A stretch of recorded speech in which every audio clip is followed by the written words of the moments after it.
My name is Karina Harney, Playboy's Playmate of the Year, 1992. And I'm Echo Johnson, Miss January, 1993. Welcome to the Bunny Chronicles. Let's go.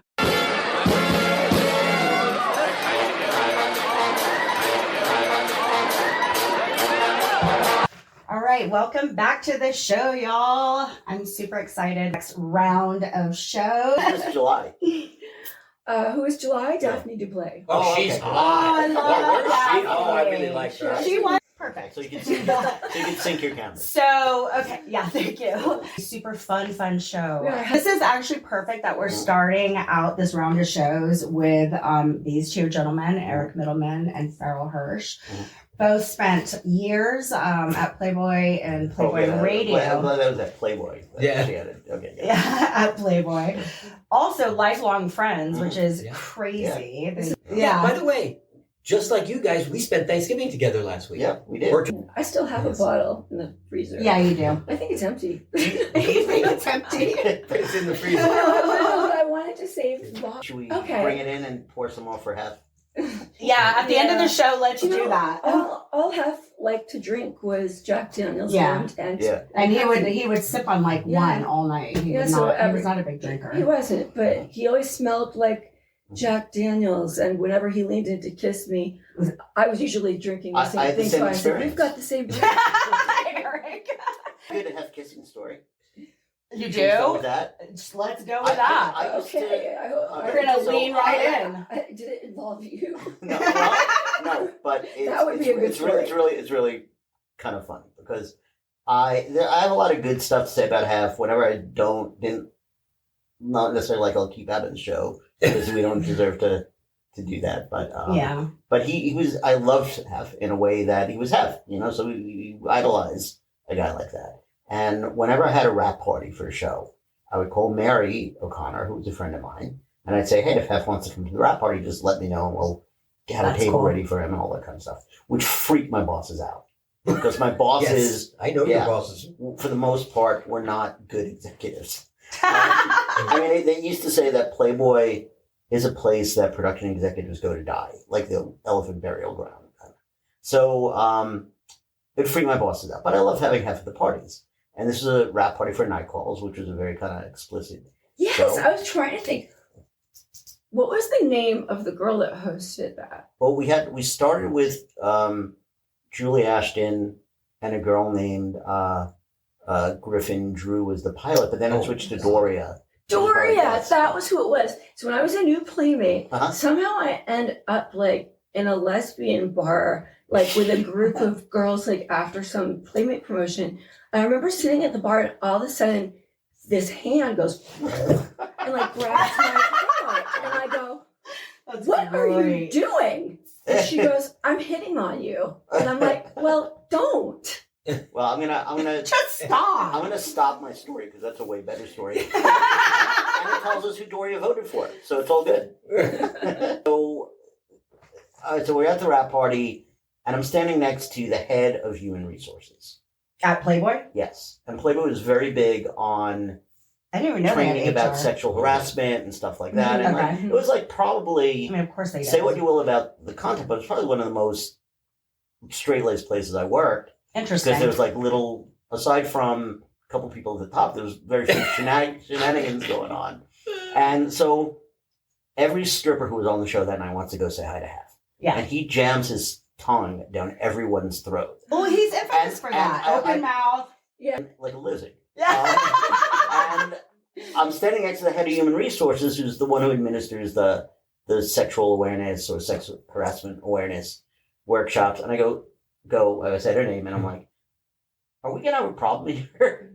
Because anyone else does that, they'd be on their way to jail. Right. And she's like, no, I think we have to look the other way on it. I had to sit through, as an employee, I had to sit through the sexual awareness seminar, and they showing us these videos. And one of the questions they asked is, what happens if someone sends you a videotape of one of your coworkers engaged in sex? What do you do? And I said, put it on the air? That's what we do? Yes, That's, exactly. I mean, Yeah. I shouldn't say that because I wasn't really on TV. I was really radio. But no, guy. but yeah, that was the Yeah, answer. so I want to like reel it in, and I Yes. want to do a formal introduction of exactly what Yes. your titles were and how many years you were at Playboy. So go ahead, Eric. I had one title when I was there, and I was producer, but it was kind of went from being at a lower level to being at like a VP level to like, but it was like I was always producing or executive producing. Okay. And God, I produced over 2,000 hours there. Wow. Yeah. And I was there from 91 through 99.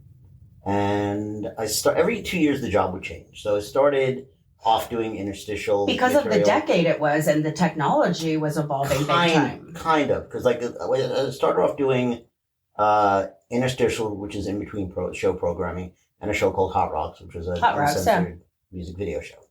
Then 2 years later, I started producing regular shows and creating other shows. And then 2 years later, I started doing movies, I think. And then 2 years later, I started helping with the launch of the foreign network. So like Playboy TV. See, I remember that being a big and thing. Playboy TV. And Yeah, Playboy it was a huge business history. for them. Yeah. Because they would charge, like, I think it was $10,000 an hour for programming. Wait. Really? So they would take a show that aired in the U.S. that was already paid for and put it on the foreign network. And the foreign network would give them like 10 grand an hour. Wow. So it was like really profitable. Yeah, I remember it being a huge part of the company. Yeah. It was blowing up. It probably was 6 hours a day because it was probably a 6 hour block that repeated. Mm. So it was probably like, so they knew with the foreign network, before they made a dime off of the foreign market, they would be making, $6 grand a day from the Just foreign from company. Yeah. Yeah. Wow. So, yeah. Interesting. So that was that. And then You hired Farrell. I hired Farrell, and it's good that Farrell's on the show because I have nothing but great stuff to say about Farrell. but Farrell and I grew up together, and Yeah. Farrell and I moved out to Los Angeles around the same time. And Farrell had a pretty good career as a playwright. From Yeah. New York, Yeah. right? You guys are Yeah. both from New York. So I was about to start doing night calls, and I'm sitting in the booth, and we're doing the test shows, and I'm like, everyone who's calling the show is like, "Oh, to take your top off." And I'm like, all right, so what do I do with a bunch of drunk people who want to talk about sex with naked women on camera? I'm like, well, it needs And story. they get you instead. Well, it needs story structure. Working with the drunk masturbating callers and try to help them shape a story for live television. That's how you phrased it in what you did at Playboy. I was like, that's awesome. Yeah. Your formal resume. No. Only for internet purposes. Oh, yeah. Yeah, but that's what It's it accurate. was. It's really accurate because, and it wasn't just like, because we had call screeners, and the call screeners were like, I don't remember, where did they? ESPN radio. Okay, or yeah. something. So they were like legit call screeners who knew how to screen a call for air. We had really unique calls, Yeah. obviously with drunk masturbating, And so Farrell, we it was the early days of email, so we would correspond with people, and you would just basically say, all right, so before you had sex with her, where did you meet her? What was your first impression when you met her? What were you? Well, you know what else we did? This was my innovation for the show. Mhm. I would stay there as soon as the TV show ended. There was a replay on the air, and these kind of people who watch or listen to this show have no idea the difference between a replay and a live show. So they would keep watching, even if they just watched the show. And I would answer every call that came in for the next 2 hours or whatever it was. Funny. But here's why. Out of 500 people who call the show, 498 are men. Mm-hmm. And there's 2 women. Women are a commodity in that market. Sure. So I would say, I'm sorry you missed the live show, but here's what I can do for you. I'm going to do you a favor. Mhm. I can get you, and I'm going to work with you, and I'm going to get you to be the first caller up on the next one. We're going to set you up. Now, these people, this woman, whoever she was, thought I was doing her a great favor. Mhm.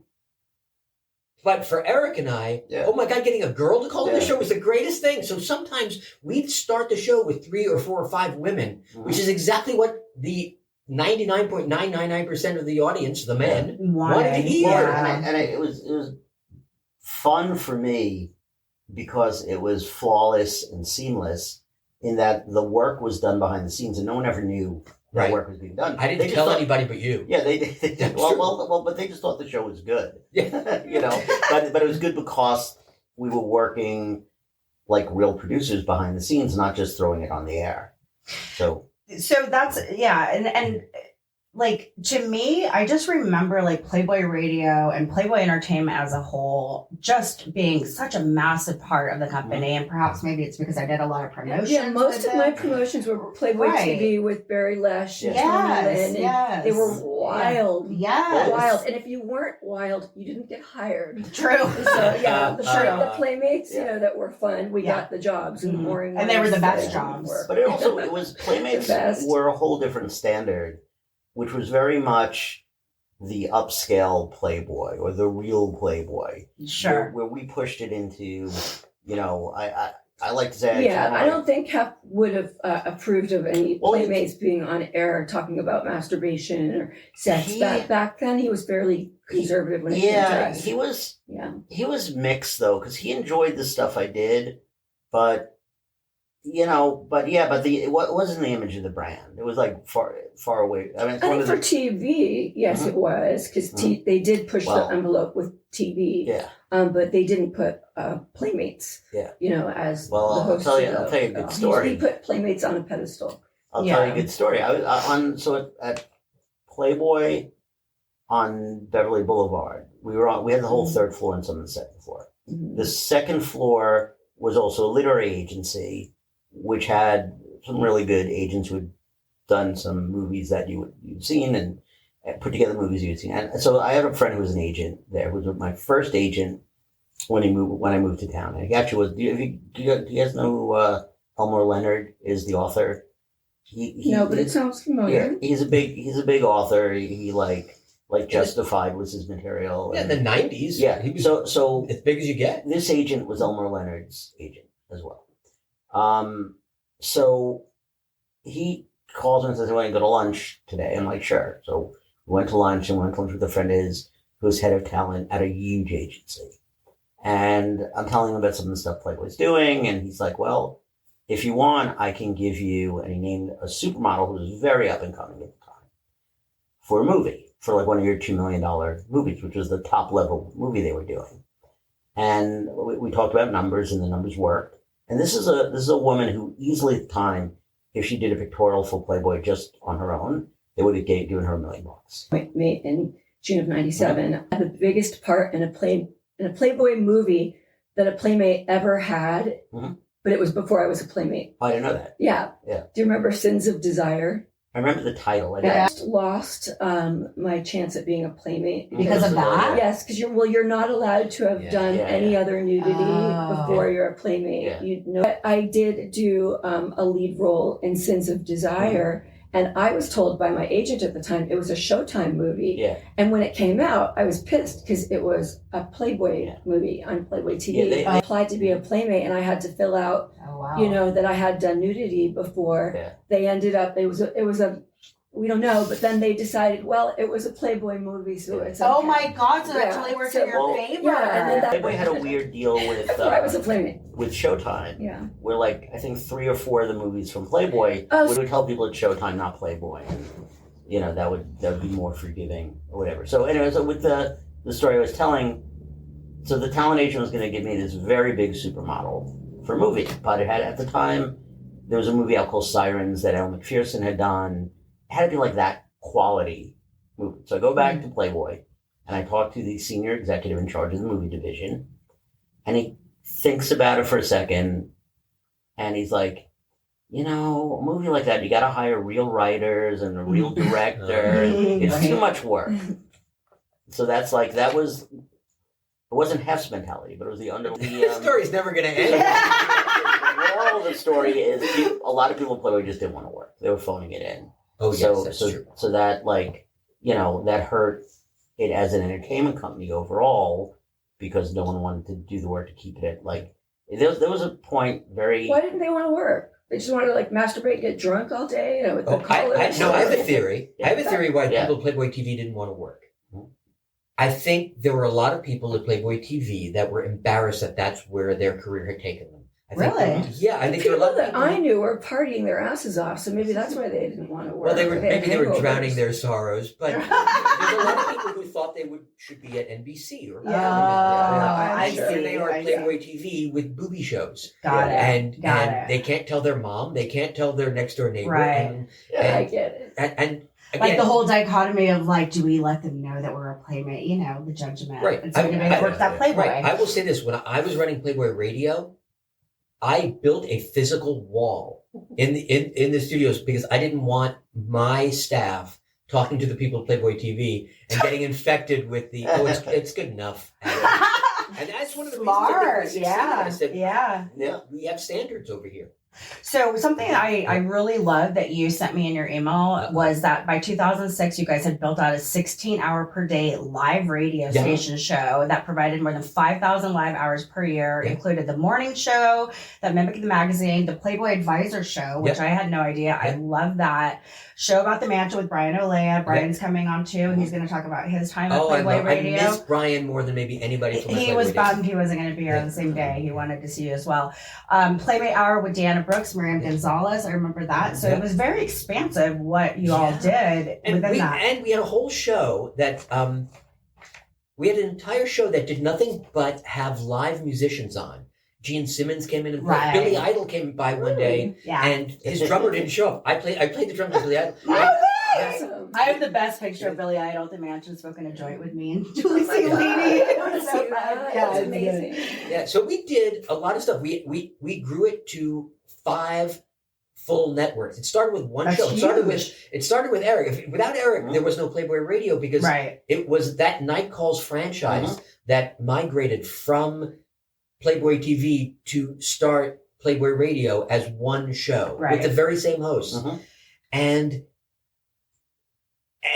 it worked, and we ended up building it to. So, and you guys had a movie reviewer, which was Cooper Hefner. Yeah. No idea. Yeah, Coop's that first is job, I think. so fucking cool. Yeah, well, again, our morning show was How old supposed was to. Cooper at this time? Wait a minute, He had early just- 20s. very he had He young. was just graduated He from had to be over Chapman. 18. Right, he'd gone to Chapman. I don't know if graduate is the right word, Okay. but he had just left Chapman University. And I love Chapman, so I'm doing a shout out to Chapman. Such And a for great those school. that don't know who he is, Cooper Hefner. Y'all better know who Cooper is. Well, the audience does, Yeah. And we got a call from, I don't remember who it was. It might have been Mary. It might have been Dick Rosenzweig. Somebody called and said, Cooper's going to be in show business and you're going to start him at something. I said, Something. right. You're like, okay. And whoever it was made it very, very clear that Hef's rule was going to be keep it clean. So we made him the reviewer, movie reviewer on our morning show. That's awesome. It was awesome. He kind of got replaced by Jenna Jameson in the long run. Oh my goodness. Whoa, that's a big transition. And Jenna, when Coop left, Jenna came in because when Playboy bought Jenna and you had to put her on the air, but she was not, I would say, not emotionally invested in being part of this. She thought it was a task, a punishment to be with us. So, and language is okay here? Yes. The segment she devised for herself instead of movie reviews was she was going to announce who the cunt of the week was. Oh my God! See you next Tuesday of the week. That is so good. Right. I want to be on that. Me too. Well, I think so. But for her very first week, she chose. I could say it. She chose Chelsea Handler. Because she had run into a party, had an incident at a party. The second week she came on and she wanted to do Chelsea Handler again. I said, Oh, God. that's not good. I said, pick someone else. She said, okay. And she goes on, and maybe I shouldn't say who she picked. Why But- not? Oh, come on, just say Come it. on. We're curious. Because we mentioned Cooper. She picked Cooper's half sister, Oh, Christy. who was the president of the company. Yeah. And the boss of Interesting. Yeah, you can't do that. And the Yeah. ever lovely You Jenna can't do that. Jameson had her second and final installment I bet. of the See You Next Tuesday of the week. Yeah. Yeah. Yeah. I would never think of Christy Hefner as a CNA. Christy would have loved to have run a literary magazine. Totally. Yes. And so Totally. Jenna, being the furthest thing from a literary magazine, was Even her probably book wasn't a book. Her autobiography wasn't even a book. I liked her autobiography. I did too, but it was mostly It- pictures she drew. Well, and she did it with this big celebrity co-author. Neil dude. Gaiman? Yeah, he's not Neil Gaiman. That's a comic book guy. He had a New York Times bestseller. I when I went back to Playboy in 2005, it was the early days of YouTube, and I did an interview with Jenna about the show I was doing at Playboy, and just popped in my head. I said, if your book gets made into a movie, who do you want to play you and why? And she said Scarlett Johansson because she has a nice rack. Perez Hilton thought that was the funniest thing ever. Really? I sat in my office hitting refresh on the YouTube video. Every time I hit refresh, 3,000 more views. Holy the thing, shit. The thing got, and this was 19. No, I'm sorry, That's not even that scandalous of Yeah. a thing to say these days. Not at all. Not Exactly. these days. So this in 2005 numbers or some about that time period. She got 186,000 views on that video in 3 days. Wow. And that was at the beginning of YouTube. Yeah. Wow. My best Jenna story, other than the one I just told, Uh-huh. when Playboy bought out Jenna Jameson Enterprises, whatever it was called. They bought her what? Yeah, they paid like Jenna, Oh, you know, right. Jen was and photos, yeah. but she was never going to age. So he sold this library. Yeah, they shot years. so of that content. way That's she's always young wild. and I hot. love And that. it was her then husband's That's genius. mastermind. Yeah. And I don't remember what they got for Club Jenna, but it was at It least was like 6 $1 million. million. It was No, it 6 was million. I knew it was in the millions. Yeah, it but might have been even more than Yeah. that. But the reason she looks like she never aged and she was the way she is because it was pre-done. There was a Playboy corporate meeting in Chicago, and I'm with Brian Postlethwaite and Jay Gardina on a train. We went out to see like Wrigley Field before we went to meet Christy. yeah. And Jay wouldn't get off. He didn't really want to go to the meeting, so he Why? wouldn't get off the train. Mhm. And finally, to get him off, I said, Mr. Jameson, you got to get up and... Mr. Jameson. Oh, he did not like that. I am right before the divorce on the show for Playboy. Yeah. And there was a lot of weird stuff going on. There was a lot more hostility and stuff that they really didn't like. Yeah. I got along with Jay other than that No, I got along with 5-second both of them. thing. Yeah. I spent time with them in Scottsdale and shot one of the best pieces I ever shot for Playboy. Yeah, I always thought I was so impressed with Jenna Jameson's business acumen, and I had no idea that it was her husband behind That's her. great. So, what was your official title at Playboy? I started, I was just working with Eric, but when we went to radio, I was the only employee of Playboy Radio. Mhm. Everybody else was either really? a contractor or so. I had 54 people at the height, 54 people yeah. working for us, Mhm. but I was the only full-time employee. I was drawing a salary from SiriusXM at the time, so Wait, were you working for Sirius at the same time, or was Playboy affiliated? So you were- with- Yeah, because at some point Playboy couldn't pay me everything that I Oh. wanted, and so they made a deal that Sirius would give me a salary as well, and then I Got did some it. other things for Sirius, and then when I left Playboy, I went to Sirius full time. Right, I knew that. Yeah. But I don't remember. I know that I ran Playboy Radio. He's like, I don't know what my title was. Whatever the top job of Playboy Radio is. Yeah. That was would've been Farrell perfect. Hirsch. Now, to be fair, it was also the lowest job because Yeah. I was in place. But yeah, I think you did get me coffee when I was there, but I was like, He wore all hats. they, in all fairness, Playboy TV and Playboy Radio had a Keurig before anyone else. Did they? They did.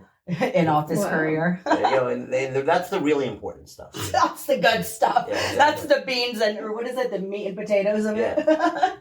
That's, everybody was always so Well, happy. you guys were the brand. You know, you guys were like Yeah. the top I'll tier. never forget one time in 97, I just had to stop in, and there's Farrah Fawcett. Yeah. Like, there's Oh my Farrah God, Fawcett right wildest story of there. Farrah Yeah, Fawcett. because she will. Farrah always had the sniffles because I guess of a chronic cold, and she always came into work, which was great. God, Tony always Oh, told me I- the nightmare stories of working on that whole production Really? of that. Oh yeah. No, it was a lot. It was for a lot. everybody that Also, worked there with were I her. don't know, was she sick when she did it, or did Oh, that She happen was, after? she was a heavy She was- cocaine addict. No, She was only- she was I don't want to say that. I'm talking about 50 years cancer. old. Yeah. She was 50 No, years old she when didn't have posted cancer at that Yeah, time. okay. She was just But heavily working- in her working- addiction. Working with any celebrity. What? No You know, idea. No, but when No. she was doing She's the having whole substance layout with issues. Playboy, I Yeah. know that she was. Yeah. And I just know And that from that's- Tony Lynn sharing But that was kind of the 90s when everybody was a coke addict. Now it's all laced with fentanyl, so Don't do it. There's no good stuff Can't out do there that anymore. anymore. Yeah. That's wild. I loved also that you said that you guys would broadcast live from, this also blew my mind, every Playboy Jazz Festival, every Playboy Super Bowl party. Those were always so fun. The opening of every Playboy club. By the way, can I say something nice about somebody? Please. The reason we were able to, nobody respected us as Playboy Radio, and don't get mad, but because they kind of lumped us in with Playboy TV, even though we were doing a lot of stuff that was like the magazine. Uh-huh. But because we were part of the entertainment division, the magazine people didn't always respect us. Uh-huh. And then there were two people out of New York, Lisa Natali and Donna Tavosa. Oh, I remember. And they believed that there was value to having us at the Super Bowl parties. Mhm. Donna did all the Super Bowl Right. parties. Yeah, So no, they no. had us there, and that's how we got in with all the other divisions of Playboy, and people started to see the value in it. So just those two women Oh, there. so that's when you started hopping on and Yep. doing the Yep. jazz festival And and don't worry about insulting Playboy TV. We were the lowest rung, and I mean, I ran the Yeah. shows with my 12-year-old boy brain, yeah. and I was this stuff I did there. I had a kind of horrifying experience recently. There was a show called I Sexy like Girls this Next already. Door. And I have I have VHS tapes of like almost everything I've done. So I've been digitizing the VHS tapes Yeah. just so I could get rid of them. you Yeah. know? So there was a show called Sexy Girls Next Door, hosted by these guys Hoyt and Frank. Oh, And- Frank. Yeah, and I watched the show, and the wraparounds made me cringe because they were so misogynistic and Mhm. so Mhm. just awful. Like I can't show any woman in my life that, or they're never going to want to see me again. So if you end up with a woman in your life at some point, you're not going to show. No, I'm just kidding. Yeah, I'm not gonna have a Playboy Film Festival. But it's so I just watched the show in horror because I remember being proud of that show because the nudity level was normal Playboy nudity. Mhm. So it didn't go beyond, it didn't push the envelope there. But the attitudes of the host, which I sat there and wrote the wraparounds with them. We would improv it right before we rolled, and then we'd roll and we go, great job, guys. And then you watch it now and it was like so, anti-brand, normal human Mhm. appreciation. It was Mhm. objectifying, and it was just like, it was awful. But at the time, we were really proud of ourselves. So, Well, you should be as proud of yourself as anybody who ever worked on Playboy TV. And I want to say this because somebody's recording it. Everybody at Playboy TV would say, my show is the most popular show. And everybody believed, whether it was Sex Court or I don't know, Seven Lives Exposed. There was a like a candid camera kind of show, Totally Busted. Everybody would say, we are the most popular show. Okay, the statistics show that the show Eric created, Night Calls, was far and away the most popular. And if you needed proof Mhm. that this was the most popular show, they parodied it on SNL. What other Playboy TV Yeah. show, and I can tell you, none, they got parodied on They SNL. It's parodied amazing. it about a year after I left.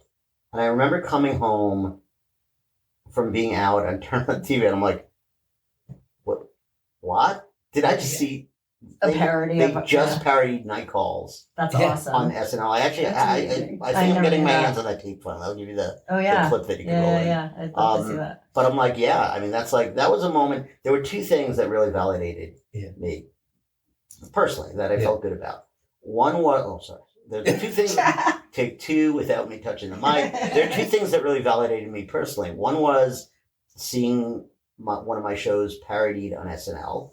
The other was I had a friend who was the showrunner on Martin Short's talk show at CBS. Okay. And that studio was on the way home from work for me from Playboy to my apartment. And I got something to visit the showrunner, a guy named Stuart Krasnow, really big TV producer. And sitting on Stuart's couch is Bernie Brillstein. Wow. Legendary producer, manager. He was Belushi's manager. He was like, I idolize this guy. Mhm. And he's like, "Oh, what do you do?" I'm like, "I work at Playboy." Brillstein, great. Yeah, Correct. yeah. And he's like, Friends. what do you do at Playboy? I go, I'm a producer. And he's like, what shows? And I go, I do Night Calls. He's like, I love Night Calls. Really? He was so curious about why we fired Doria. Really? And like, you wanted all the he nitty had gritty. all the behind the scenes questions. And I'm like, and again, I'm just in shock. Did I just Wait. have Bernie Brillstein Wait. fanboy out? When he asked, why did you fire Doria? Because she was in this lesbian bar one time. No. And she, Well, no, she rubbed my pussy. Bernie, I'm going to put this in terms you can understand. She Belushi does. And he's like, substances. And I'm like, yeah. Yeah, I didn't know her. I only worked on like the last episode or two. Yeah, she was great sober, but not great not sober. So you want to hear my greatest validation story? Mm-hmm. I'm driving to Vegas because again we're doing a live remote from the opening of the Playboy Club in Vegas up on the top of the Palms. Yeah. We're going to be live on the red carpet, and I stop. I'm tired. I stopped. My glasses broke. The little screw. So there's a mall there. I went into this mall to get it repaired. There was a glasses place, and the guy said, "Man, your voice is really familiar to me." Oh, he knew your voice is. I said, "Well, I'm not from around here. It's not possible." He goes, "But I know your voice is just." He says, "What do you do?" I said, "Oh, don't worry." And then I gave him a card to pay for the repair service. And he saw Playboy. No. I mean, my credit card. He saw my name. Oh, and he knew. He saw my name, and he said, "You're Farrell. You're Farrell from Playboy Radio." Oh my god! And he freaked out. He called his friends to tell them that I was in his shop. Yeah, that's cool. Were you at Crazy. Hef's 85th birthday party? I'll tell you a really quick story. About Hef's 85th birthday. He had his 85th Where was birthday it? At the Palms, at the top club at the top or whatever. And Donna D'Erico said, "Do you want to go to Vegas and go to Hef's birthday party?" I'm like, "Yeah, let's go. I'll go to Vegas." And Donna's a friend of mine. I'm partially responsible for her being on Baywatch, and we've been friends. Even though she couldn't swim and she's terrified of water, how random is that? It was Baywatch Nights. Well, she wasn't on Baywatch. It was Baywatch Nights, wasn't it? No, she was on both. She got a spin-off. Yeah, she started on Baywatch Nights, and then they added her to Baywatch, and then Baywatch Nights closed. Yeah. By the way, it's called a swim off. That show. Good one, Farrell. So we go to Vegas for Hef's birthday party, and we're drinking at the party, and we're getting drunk. And at the time, I was friends with Perez Hilton, and I had fed Perez a lot of stories. And somehow I say to Donna, because I thought it'd be funny, I'm like, "Why don't we tell Perez Bruce Willis is here and he's hitting on you?" And she's like, "Yes, you have to do it." She's drunk out of her mind. "Yes, you have to do it. And she made me email Perez and tell him that, Bruce Willis is at Hef's 85th birthday party and sitting on Donna, and total lie. Mm-hmm. And so I'm driving back to LA the next day. She flew home to LA. And she calls, she's like, "I can't believe the fucking press. They say Bruce Willis was at that party. Bruce Willis wasn't at that party." Okay, Donna, you I always wondered made where me plant these that things story. came from. Yeah. Because alcohol. one time, Yeah. what happened to me was I'd come home from a day. Mm-hmm. It was right after a Midsummer Night's Dream mansion party, and I look at my email. I'm freaking horrified because the press is bombarding me, and I'm the Google and Simon Cowell, and I'm like, what? Because I know the girl that went home with Simon that night, and it wasn't you. He likes black girls. Okay, does he? Yeah. So it was a black friend of mine, and she was all pissed off at me because she wanted to be the one in the story, and I go, I don't want to be in the story because it wasn't me. But it was very flattering. It said that I was the hottest girl at the Midsummer Night's Dream party, and that he only had eyes for me. We were canoodling all night. We left together, and I was like, well, that's flattering, but it never happened. So I'm like, somebody made that up, and they probably made money off of it. But the press. Meanwhile, I'm embarrassed because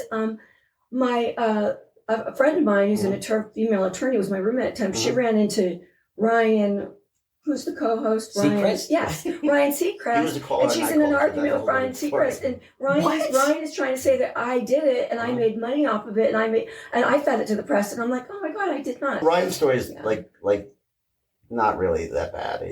Ryan was friends with Tiffany Granith. Not only because they knew each other, I think from the Bob Piacco show or something like that. And he came to Was visit. he even in the industry yet? Or was he just he was doing well. And he came to visit the set, and I would put people in the green room so they could watch the show. Mm-hmm. And we all thought it'd be funny if Ryan called into the show. Oh, so you got him too. Ryan pretended to be someone. That's funny. And called in, but it was a nothing call. That's awesome. That's super funny. Mm-hmm. I have a good Hef in Vegas story if you want it. Absolutely. Just Hef being both nice and ridiculous to me at the same time. Okay. So just 1 year, they did the Playmate of the Year awards at the Palms. Mm-hmm. I don't know if you guys even remember that. It was probably 2008, 9, 10, somewhere around there. And we were doing red carpet. We were doing live red carpet coverage. Mm-hmm. But Playboy, of course, was too cheap to have a PA there. So I have my host sitting down on the red carpet interview, but I'm the spotter. So I'm all the way up on the other side of the red carpet and texting my host and the producer to let them know which celebrity is coming down next. Mhm. So I'm leaning over the red carpet, I'm leaning over and looking at stuff. Hef is coming down with the girlfriends, Mhm. and he sees me leaning over the red carpet. Now, I've had 20 meetings, not 100, but 20 meetings with Hef. Yeah. Sure. And he sees me, and he knows who I am. Uh-huh. He doesn't know my name, Yeah. but he knows who I am, and he goes, "Ha! Radio!" Really? Radio. He acknowledged. Yeah, so he knew he goes, "Come here, kid." Really? Yeah, I said, "Yes, sir, Stephanie." He goes, "Okay." He thought that I was leaning over the red carpet because I couldn't get in. My arm, and he pulls me onto the red carpet, and now it's me and Hef and the girlfriends walking together Oh down the my red carpet. Now this is just Hef being nice. That's so And, sweet. and That's he's cute. whispering in my ear the whole time. Uh-huh. "Don't worry, kid. You're with me, kid, tonight. Oh my It's gosh. you and me. We're gonna hang out the whole night." And I'm going, "No, man, I gotta get." And now my boss is going like this. He's because he wanted. I can't walk out on Hef. Yeah, So we're walking down, and this is the best part of all. And Hef is just telling me the whole time how it's me and him together. We're gonna party. He's got a private. It's so funny. He's got a He private. doesn't do that. Right. Well, the story's not over yet. Right. So we get inside the club, and one of his handlers goes, "Mr. Hefner, your private room is ready." He goes, "See you later, kid." That is still. But it was great. It was so really That's a very cool Yeah. moment. I Yeah. love And that. it is way more love than I ever got from him when I was a Oh kid. hell So yeah, it's he good. was But- not. So years later, I'm producing a movie called Comic Book the Movie, which was Yeah. directed by Mark Hamill. And Mark and his wife met at the mansion, so they have a strong connection. Mary Lou, so they have a strong connection to the mansion. And I would get calls from Hef about the plot and the things and stuff on the movie, and spend like a half hour on the phone with I him. thought Mark Mary Lou was like in a pictorial, like Girls of something. I forget what it was. But very nice people, and it was like the movie was an improv movie. So the part we had Hef do, we asked him about this guy Jack. I forgot Jack's last name, who created a character called Plastic Man, who Hef gave money to early in his career, and so we did a whole interview about this guy Jack with Plastic Man. Then we did some pickups asking questions about a guy named Jack Whitney, who's a fictional character in our movie. So Hef does what looks like an amazing acting job. And I can give you clips of that. Okay. Because he's talking about, he's doing this improv, and the improv's perfect. Because we based the Jack Whitney character on Jack, Mark Hamill based the Jack Whitney character on Jack, who created Plastic Man. And it just gives the most Yeah. brilliant performance. And it was That was really a good movie. wonderful. Yeah. That's it's one of my favorite things. It's gonna hit streaming, and he did an upres 25th anniversary restoration, blah blah blah. So how can the people at home see it? Probably Tubi and Amazon, Yeah. and you know. Plastic Man, huh? No, it's called Comic Book the Movie. Oh, comic book Yeah. the movie. I like kind of. Well, I will definitely have to, or I definitely do want to say I applaud both of you. Definitely learning more just from your very short email that you sent me about what you guys had accomplished. And then by 2010 that you had grown to 5 24/7 stations Yeah. and 3 languages. Yeah. And your department was the highest return on investment of any department at that time of Playboy. I should put a footnote on that. I'll tell you exactly the source material for that. Okay. There was a guy named Jeremy Weston who was a New York Playboy executive. I had never met him before, and we're live on the air one day, and he comes by, walks into the studio, and he's showing a couple of people around. It turns out later they are investors or bankers or something, and it was very important. And he walks in the studio as we're live on the air and starts talking and saying, "And this is Playboy Radio, and on an ROI basis, it's our top." And I'm like, That's how you found out. Interesting. no, I always knew it. Okay. This is how I found out that somebody else knew. Okay. I didn't think anybody else knew, but the math. We cheated on the math, of course, because our ROI is infinity. In general terms, what would happen would be the satellite radio company, Sirius or XM, whoever it was at the time, would give Playboy $1.5 million. Playboy would give me $1 million to run the radio station. Wow. So it's already, Playboy has invested $0 and made $500,000. And then there was advertising. We'd split the advertising revenue. So now Playboy was making $3 million on an investment of $0. Wow. And I used to tell people how great I am. You did a good job. And telling or actually the job? Both. Okay. And he was the first person who had ever, where I saw it reflected back and who could say, hey, you don't know, this venture is actually succeeding. Mm-hmm. That was, and I really, to this day, have a warm spot in my heart for Jeremy Weston. That's very cool. Yeah. Very, very cool. Well, and what's cool is you were very much on brand. Did you Yeah, don't say that. You can take the boy out of Playboy TV, but You can't take that. Yeah, right. No, there was always really, he was sort of a boyish kind of guy. I didn't know. He was very Yeah. boyish. Yeah. Yeah, Good guy. I was his. I was the first playmate he ever had chaperoned. Gary. I had this auction off date with a playmate kind of thing, and I had to do two. That's kind of sketch. Washington D.C. and Baltimore, and Gary was new and started out in marketing, and he ended up there at Playboy for over 20 years. Yeah. Anyway, we're in Washington D.C. We do the radio interview, and Gary's really conservative, as you know. Afternoon, and I see the White House, and I see men with binoculars on the roof, and I go, Gary, I'm going to flash the White House. And I stick my tits out.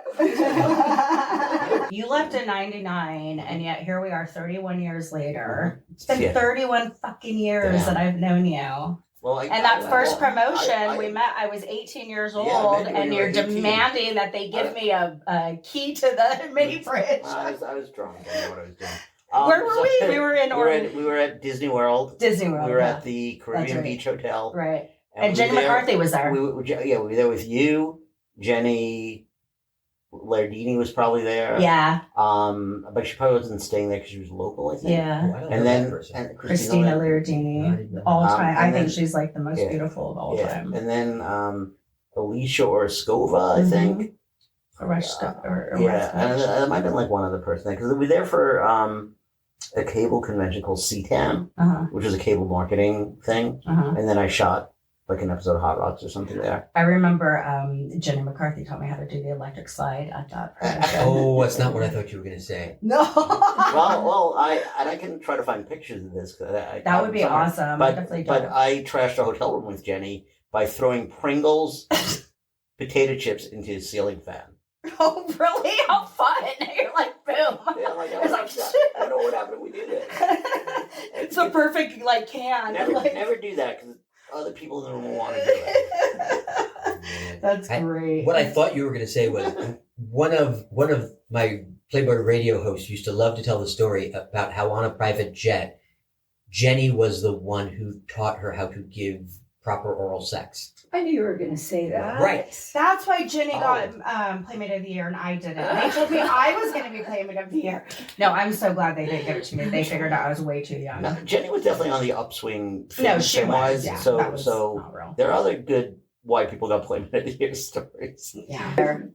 Jenny got playmate of the Oh, year. you did? Do you tell? He actually told me, I don't know why we were talking about it, but he actually told me once that he didn't Because she was from He Southside? didn't think she was the most attractive No, her playmate centerfold that was year. the worst. No, but he said they just knew that she Yeah. had something. Yeah, it was. She She was had very. something. She had, And he was right, personality star wise, she quality. was just off the charts. Yeah. And And so was her sister. She had a sister, Amy. well, I shot with her entire She still has a family sister, Amy. because on one set of Hot Rocks we went to Chicago when she got Playmate of the Year, and my favorite shot in the episode isn't of any of the McCarthy sisters. It's of a very fat Chicago cop who's leaning on a donut counter. He didn't know he was leaning on a donut counter. I just positioned the shot that way. Yeah. And he starts talking about like, "Oh, Chicago's so proud of Jenny." And That's it was funny. just like, yeah, it was a good Jenny story I could actually tell. Probably from Orlando? Yeah, we're from Orlando. So and Julie Salini was there in Orlando. So we're out partying in Orlando, and I'm in my car. I think with you. I think you were in the backseat. My friend Marlon was in the front seat. Yeah. I remember that. Your So friend Marlon. we drive back to Caribbean Beach Hotel, and Jenny is being driven home by Julie in her Camaro, and I pull up to the guard booth, and I tell the guard at Disney that we were out, and we went up flirting with some prostitutes who followed us home, and he pulls them over, and he starts interrogating them. And I get out of the car, I go back, I'm just kidding. This is Jenny McCarthy, hysterical. They're playmates. Yeah. Because what happens is, of course, with Jenny's sense of humor, they pull up. Julie's driving. They pull up to the guard booth. Jenny starts flashing the guard and like flirting and like doing her thing, acting like a prostitute. So that's funny. That's super funny. I love it. Hugh Hefner is insecure about things with girls. You know, Hefner, what hope do the rest of us have? So I told this before about it. We were off camera. I remember meeting you for the first time. It was one of the few times we were in a room together at one of the holiday parties at Playboy. And someone said, "Oh, you should talk to Carrie. She's an actress." And I'm like, "All right, well, let me see how the night goes." And I remember taking one look at you and going, "She's way too pretty to want to do Playboy TV stuff." How can anyone be too pretty for Playboy? Well, for TV. Yeah, Playboy TV. Definitely was a hierarchy. Like, okay. Here's my story about you that you don't know. Oh, okay. Hef had a list of girls for different reasons. Every time they were on the station, it's just coming back to me now. Every time they were on the station, I was instructed I had to send a transcript of everything they said. You were one of those. And here's the irony.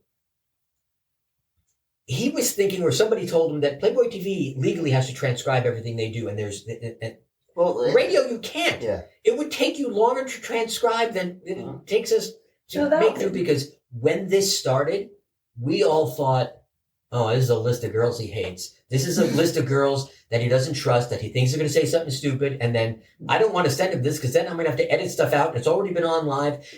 And we found out that with one exception, there was only one exception. No, there were two exceptions. These were girls he loved. Mm-hmm. And he wanted, this is how he was keeping up with them. Yeah. Now, there was, one exception was Terry Weigel. And Terry had done some stuff that the mansion didn't like. And he was very curious about what she would say. And then there's one other girl, I don't want to say the wrong name, because if I have the wrong name, it's not fair to somebody. But there was one girl who got caught up in some kind of prostitution thing. And whenever she was on, the scandal erupted while I was there. And so he would always want to know that stuff. And then there was a list of 5 or 6 people he was really, truly in love with. So, and on whatever level that is, you were on that list. I booked the movie in 2003. I was used to the days prior to 99 when I worked there, where anytime Hef did an appearance, we had to hire playmates to be in the shot and I said to this executive, I said, well, do I need to hire any playmates for the scene? And he's like, no, those days are over. The girls aren't the same quality now. True. And this was the Holly. Yeah. Not Holly in particular, but Holly did step in as the editor, and then she went in and there's literally footage of her taking all of our centerfolds off the wall. And I know I was up there, Kimberly was up there, Barbara was up there, and literally tossing them all in the dumpster. That's horrible. It was awful. We're supposed to be a sisterhood. Really were rightfully in a different world. Yeah. Because you were the brand as opposed to we were very much employees. My favorite story is just an example of the Playboy world. I have a friend who's a very big celebrity comedian who was dating a playmate, and he dated many over the years, and he knew they had broken up because we're like literally sitting up at his house watching the Armageddon premiere from Miami on E, and his girlfriend is there with Michael Bay. So Jamie Bergman. I found someone bigger and better. You guys mentioned Holly. Do you mind? I'm going to tell you what I really think of Holly. Please do. Bridget worked for me. Bridget had her own show on Playboy Radio, and we loved Bridget. And she was really, really hardworking. Yeah. And she was the hardest working person we have. She would come with pages and pages. She had a degree in communications. She really wanted that. And I loved Bridget, and that's what I think of Holly. Okay. That's a very elegant way to do it. I heard a rumor that she hated all the playmates because she was jealous because she didn't get to be a playmate. No. Then, of course, when the Girls Next Door happened, they all got to be in the magazine, and everyone thinks they're playmates because they were on that show. I'll tell you the world's greatest Bridget story. Okay. We're promoting her show. We're going to New York. We're at Sirius's main studios in New York, in their lobby, doing a show. And we're being followed. The Playboy publicist, his name was Scott. Scott set up the Us magazine. I know that his nickname is Tootie. I'll bring that up. Yes. But you know his Blue Sky handle. Yes, I actually do. Yeah. But he set Us magazine to cover Bridget the whole time, like a 24/7 thing around Bridget in New York. Wow. And the Us magazine woman, the reporter comes to me and says, look, I just got a tip. Tell me what you want me to do with it. We're on your side here. This is the deal. I just found out that Bridget is married. What? So I've been told that Bridget is married. I said, hold on. And I pulled Bridget into a room. I said, and Scott, I said, guys, this reporter just heard some story, Bridget, that you're married? Yeah. She goes, yeah. I'm married. So she was And I heard married that- the whole time? Right. Yeah, and I what's thought the big that deal? her sister was really her daughter. I heard all kinds Oh, of that I rumors. don't know. Wait, my mind is Wait, blown. it gets better. It's true. It gets My better. mind is blown. She says, I don't mind talking about it. And Scott says, well, if you don't mind, you just have no, it's just no big deal. What? So the Us magazine woman comes into the room and says, now, why haven't you told the world that you're married? Nobody ever asked me. I wasn't lying. Shit. Yeah, she was married to some guy who was like in Atlanta or But Florida. did they or have something. any relationship, or were they? No. separated, They or- were separated, and Yeah. but she was legally married. Right. A lot of people stay legally married for different reasons. Right, and that's so. all it was. And Hef knew about it, and Playboy knew about it, but it was like this big scam. She was just so sweet, and loving, and open. I was a big Bridget fan. I would doubt highly if she was aggressively angry and jealous about Playmate kind of stuff. She never was rude or. Yeah, she was always nice. I mean, she just stood there and smiled. So she don't remember her chatting with me much. Holly, she was a little more talkative. a little more friendly and quiet, not too aggressively But friendly. yeah, but she definitely but a little- engaged with the a little Playmates. more. Yeah. Kendra Very was just sweet. crazy wild. Yeah, Well, could I close it out with? I just remembered a story about you. Yeah, and then we gotta wrap And it it was when you were 18, when you were new at Playboy. I went to a New Year's party in the hills. Do you remember Dennis Morgan, yeah. Tropicana? Yeah. The mud wrestling. The mud player. wrestling. Oh, yes, I know, I So remember. I'm at Dennis Morgan's party, which is always like celebrity and Playmate Champagne, whatever. And Barbara Moore walks in. And Was she with Corey Feldman? hold on, it's all part of the story. Okay. Did she date him? So Barbara Moore walks in. Her lipstick Yes! is all over her face. That And was the she's like, first. Eric, what are you doing here? I'm like, Yeah. this was the party I went to tonight. What are Yeah. you? He's like, oh, I was at the mansion and now we're here. And, and she has no idea. Looks just all open. And she's like, oh, who are you here with? She's like, oh, Corey Feldman, but he's just a friend. And like, and then Corey comes up and he sees the lipstick smudge. And I'm like, what was going on Did you at the decide to mansion? tell Barbara that her lipstick No. was? But then Barbara says, I was at the mansion party with Echo Johnson. Yeah, it was And- the first New Year, or it was the first party that we ever went to. Yeah. that New And I'm like, well, Year's, where's 94. Echo? And she's like, she left with Scott Baio. And I'm like, Barbara, Yeah. Echo's 18 and she's new. You got to watch out for her. Scott's a little bit, like, if you say, I had fun with Scott. I was we hung out. warned about him when I became Playmate. I was warned about him and told that he sends fan mail to every new Playmate. Well, I don't and think then- it was and then- fan So mail. I was like, Barbara, come on, you just got to watch out for her and educate her and let her make her own choices and whatever. I don't want to say anything good or bad about Scott. Just, I was warned about it. Then Barbara says, but Echo's 18 and he was Chachi. Yeah, no. And so that next morning, Barbara and I were staying in Marina Del Rey, and it's not the era of cell phones or anything, and I had no idea where the fuck the house was. Yeah. So I'm literally walking down the beach in my white gown, and Scott's driving through the alleys watching me, and then I see Barbara up on this patio, and I'm like, Barbara, I found you. So she went home with Corey Feldman that night. I went home with Scott Baio, and I was like, I'm probably not going to be with my high school boyfriend anymore. I have arrived. Especially when he finds out about the STDs. Just kidding, Scott. No. Scott and I had a great time. We definitely hung out quite a bit. And he was Did you always- get he an was autographed always Chachi picture? No, I got- didn't you need got- one. I did. Did you? I don't want to know what you did for it. You were We there. should have We gotta wrap it up because we have another guest waiting for us in the lobby. Excellent. So I like to end the show by asking 2 questions. I'm gonna start with Farrell. Uh-oh. Give me time to think about my answer. Yeah. Yeah. Okay, so 3 words that define Hugh Hefner to you. Oh, the first one was gracious. Okay. Absolutely, to me, he was gracious. And he was unique. There was not another and will not be another Hef. I know I'm taking all the good words. Sorry. No, I got it. I'm free. But you know, and he's a legend. The respect he had. He walked into a room and people just, it's Hef.